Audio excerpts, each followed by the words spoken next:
And Stella was at these workshops, and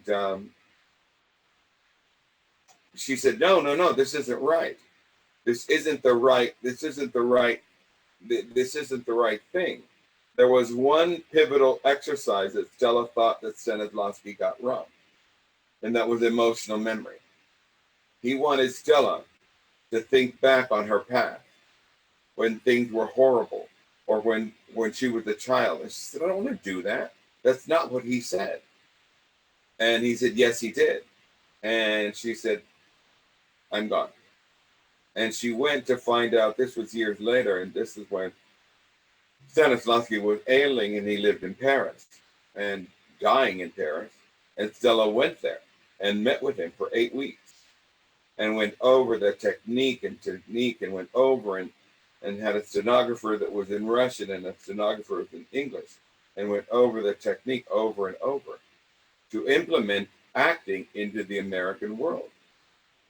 And so she did take that one exercise that Strasberg misunderstood. She asked Stanislavski about the emotional memory. She said, yeah, we tried that. It doesn't work. The emotional mind, the sane emotional mind, cannot be in two places at once. And that's where it all fell apart. I was taking those, and I was like, I can't do this. I wasn't molested. No priest beat me. My father didn't beat me. I had no pain to call from. I'm sitting there putting stick pins through parakeet's head and nothing worked. I don't like birds, so I was like, what am I going to, and I like pinching myself and I go, I can't act. And I just thought, I'm screwed. And then I found this other way of working. I was at UC Riverside, and that's where I got my BA degree. I wasn't a big hit at UC Riverside. I did tiny little parts, and then on my senior year, I was asked to leave. And I said, well, you sit there in the four gods of the theater department there, and they said, we respect your love for this craft. We just don't think it's for you. And I said, oh, okay. So we're going to transfer you over to humanities. And no. They said, no. What do you mean no? I'm not going to leave. Arthur, you're not going to be cast. None of the directors want to cast you. I said, okay. What do you mean, okay? I said, how many of us are in the department? He said, there's 30. What number am I? You're 30. There's only one way to go, huh? And they all laughed, and Eric laughed, and Eric said, I'll take him. And they looked at Eric like he had betrayed the unified movement. He said, I'll take him. And they said, do you understand you can only take Eric's classes for the next year? All of them. Only Eric. Movement, Shakespeare, just Eric, over and over. And Monroe Littman will take you as well. But that's it. I said, okay. And I did it. And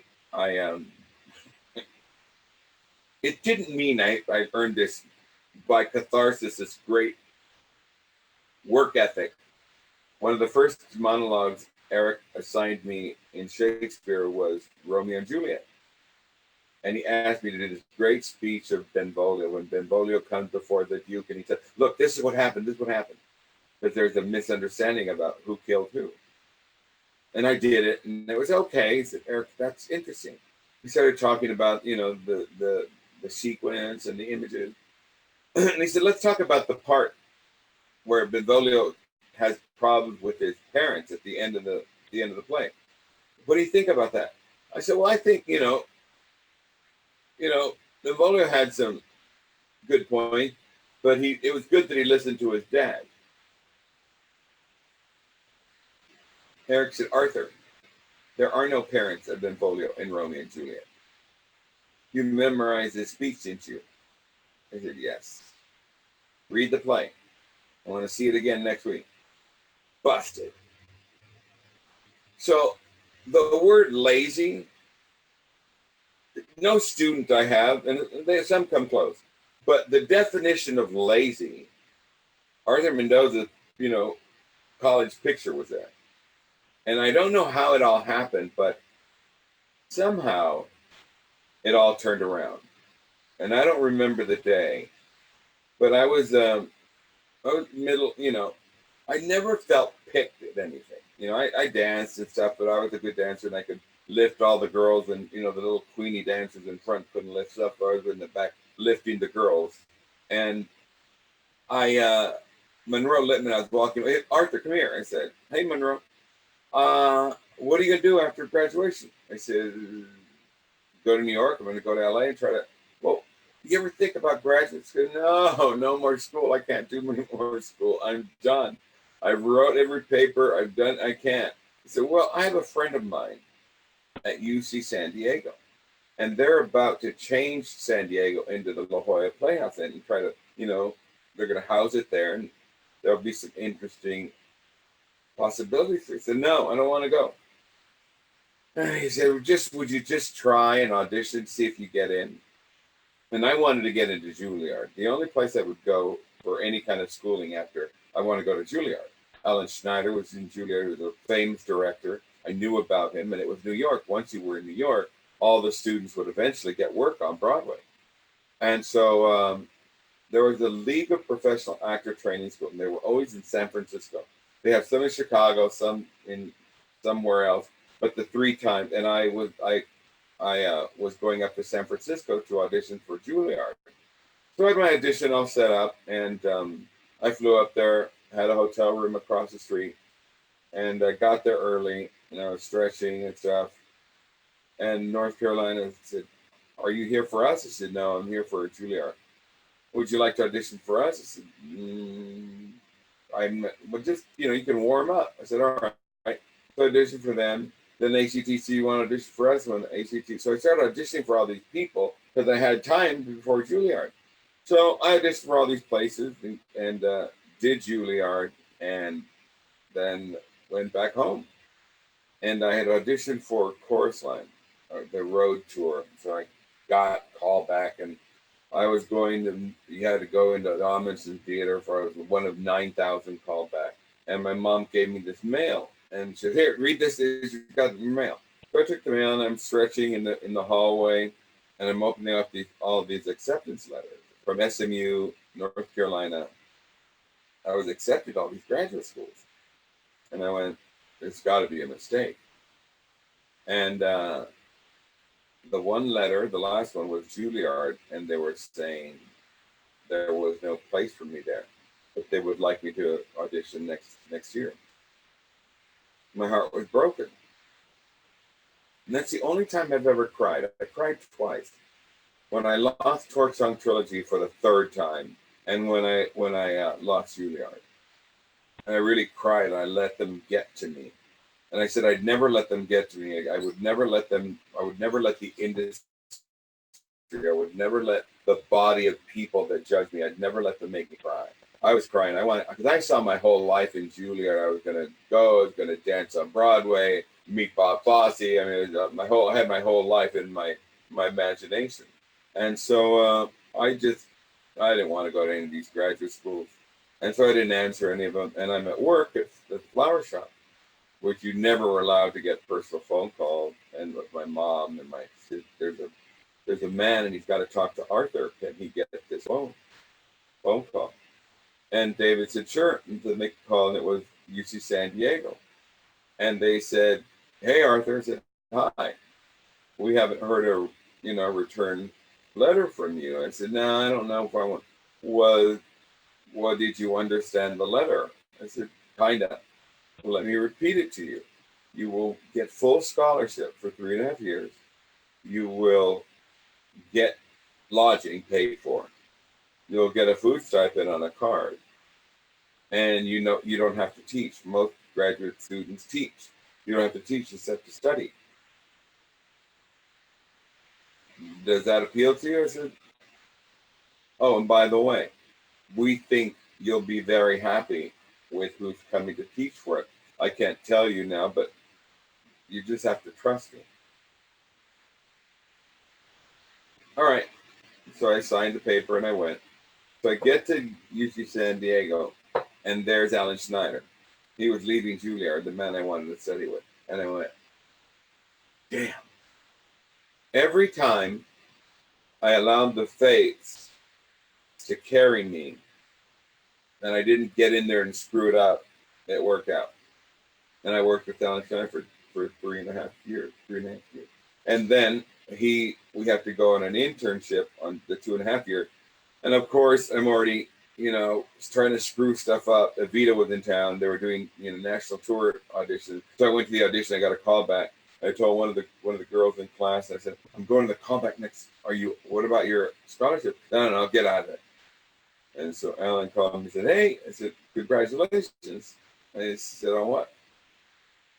We got a callback for Evita for.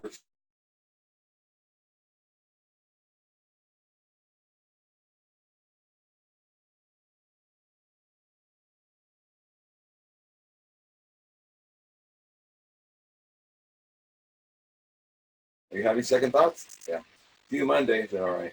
And I didn't do it, I was going to do check. I was going to go to the world. Every time I had that big dream that I knew what I was doing, the door slammed me, go, stop.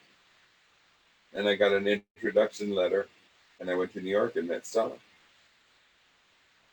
And we fought, and I walked in with my long curly hair, and people were working. And the girl, you can't go in there. I walked in and said, hello. And everybody was just like, this is my letter. I'm here to see you. Alan Schneider sent me. And she told, sit down while I deal with this rude boy. What's your name? Said Arthur Mendoza. Do you have anything prepared? I said, yeah, I got 2 Strindberg, 2 Williams, and 4 Shakespeare's. What do you got? Hamlet, Romeo. Let's see Romeo. So I said, all right. So, and they said, stop. You're horrible.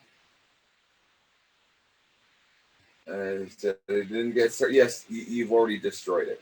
And I said, let's start again. Now, what are you doing? What do you mean? What are you doing? I said, I'm waiting for Juliet. Do you know she's coming? Yeah, is a play? No, the play, you don't read the play. The play doesn't tell you. The dialogue does. The plays does. Are you at a cafe? No. Where are you? I'm on a tree. Okay, so you're on a tree. How long have you been there? I don't know. Well, if you've been there a while, it'd be better than if you just got there. So you're sitting there in a tree, and then what happens? I said, I don't know. No, you don't know she's gonna come out. Well, what am I doing here then? You're hoping she comes out. Before she comes out, you say, but soft. What does but soft mean in your word? What would you say? What the hell? There it is. What the hell? It's what the hell. Then what do you say? What light? So you see a light, right? You say, what the hell? There's a light, right? And I say that. That's all you do. You don't know Juliet's coming out. And then it is Juliet, and music is the sun, because she's so beautiful and bright. You compare her to the sun, but it's nighttime. Do you know it's nighttime? Because you're about to tell us it's nighttime. Because you're about to compare her to Diana. And Diana's in the moon, the goddess of love. And you're about to tell her that Juliet is more beautiful than Diana. And you're about to tell us that what the temperature is. Because you're going to say it's green and cloudy. That means it's a moon, but it's cloudy. No, it's cloudy because Diana is in competition with Juliet. She gets upset and makes herself cloudy because Juliet is coming out. And the moon goes away when the sun comes out, doesn't it? Damn. And I went through the whole, and then I just lifted, and she came and kissed me on the cheek. And she said, you and I will be together for the rest of our lives. I said, no, I'm back in 2 weeks.